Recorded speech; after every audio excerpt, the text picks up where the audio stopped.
دوستان عزیزم درود و مهر، امیدوارم حال دلتون عالی باشه. امروز اومدم با یه غذای فوری و فوق‌العاده خوشمزه. تو مرحله اول تخم مرغ رو میریزیم داخل ظرفی و بعد از اون باید هم بزنید تا تخم مرغ کاملا از رختگی در بیاد.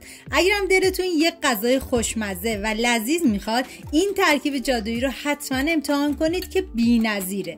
و بعد از اون ادویه هایی که برای این مرحله استفاده میشه نمک و پاپریکا هستش. هم میزنم تا با هم دیگه مخلوط بشن. واقعا جای تک تک شما دوستان عزیز خالی، دست به کار بشین که مطمئنم درست کنید کوچیک بزرگ عاشقش میشن.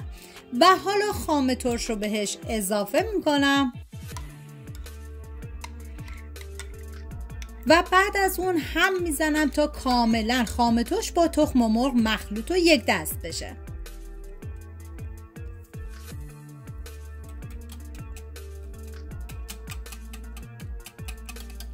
و بعد از اینکه دیگه مخلوط شد، حالا ما این خام ترش رو تخم مرغ رو میذاریم کنار. میریم سراغ سیب زمینی که سیب زمینی رو طبق تصویر برشش بزنید.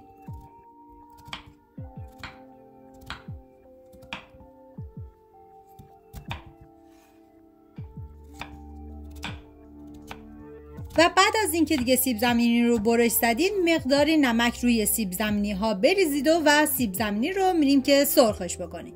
حالا داخل تابه من روغن کنجد ریختم. شما از هر نوع روغن سرخ کردنی دیگه که دوست دارین میتونین استفاده کنید. و بعد از اینکه روغن داغ شد، حالا من سیب زمینی ها رو بهش اضافه میکنم و میذارم تا سیب زمینی ها کمی سرخ بشه.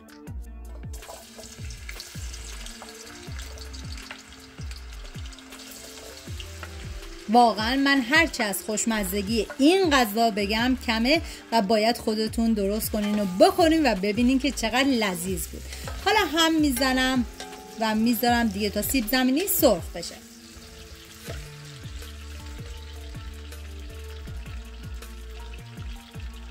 و اینجا دیگه سیب زمینی ها آماده شده و من سیب زمینی ها رو از روغن جدا میکنم. حالا میریم سراغ پیاز و پیازی که داریم و به صورت نگینی کاملا ریزش میکنم. ببینید عزیزان، من میزان دقیق تمام مواد رو داخل دیسکریپشن براتون نوشتم. و حالا داخل تاب من کره حیوانی ریختم. ببینید برای این مرحله اگه از کره استفاده بکنید خیلی بهتره.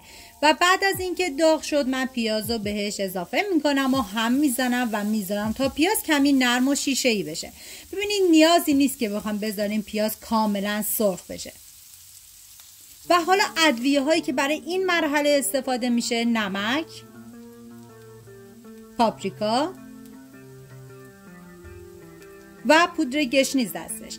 هم میزنم و میذارم تا ادویه ها تف بخورن و عطر ادویه ها آزاد بشه.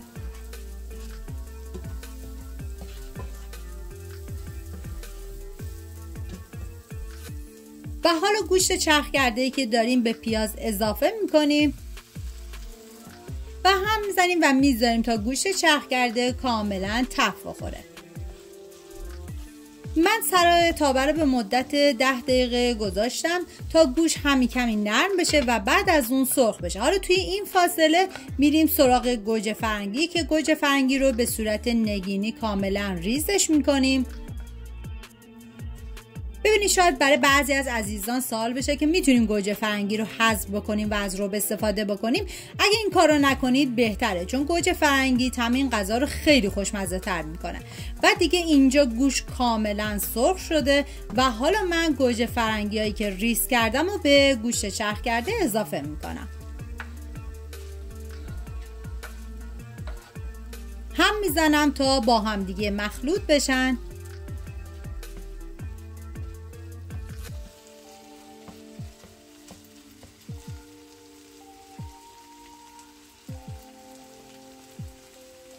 و میذارم به مدت 5 دقیقه کاملا بپزه و سرخ بشه. و بعد از 5 دقیقه دیگه این مواد ما کاملا آماده است که من یه هم میزنم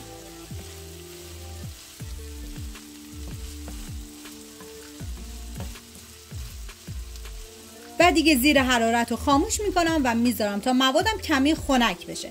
حالا قالب مورد نظر که میخوام بذاریم داخل فر، کاغذ روغنی میذاریم و داخل کاغذ روغنی رو کمی چرب میکنیم و میذاریم کنار.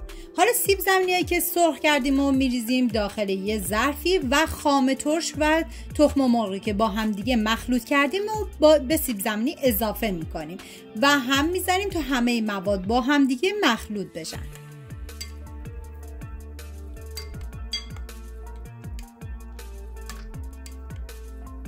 و حالا این مواد که آماده شد، لایه اول باید از مواد سیب زمینی و تخم مرغ بریزید.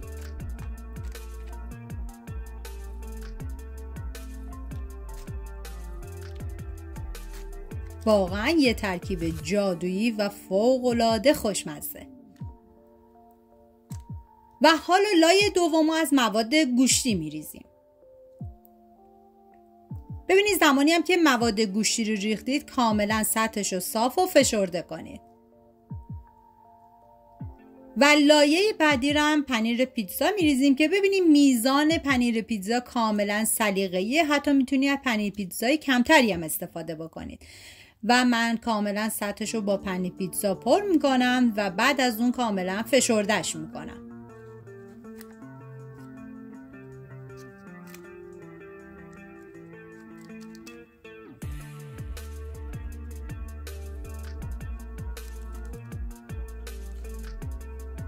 و دوباره لایه بعدی رو از مواد سیب زمینی و تخم مرغ بهش اضافه میکنم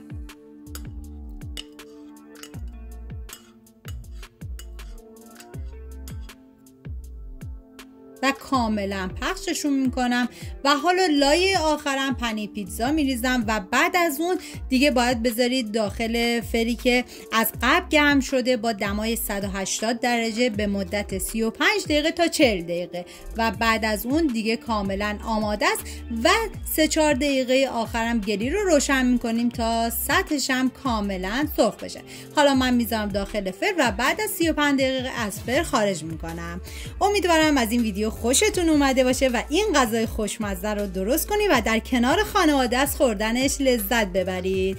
مرسی از همراهی همیشگیتون. تا یه خوشمزه دیگر، بدرود.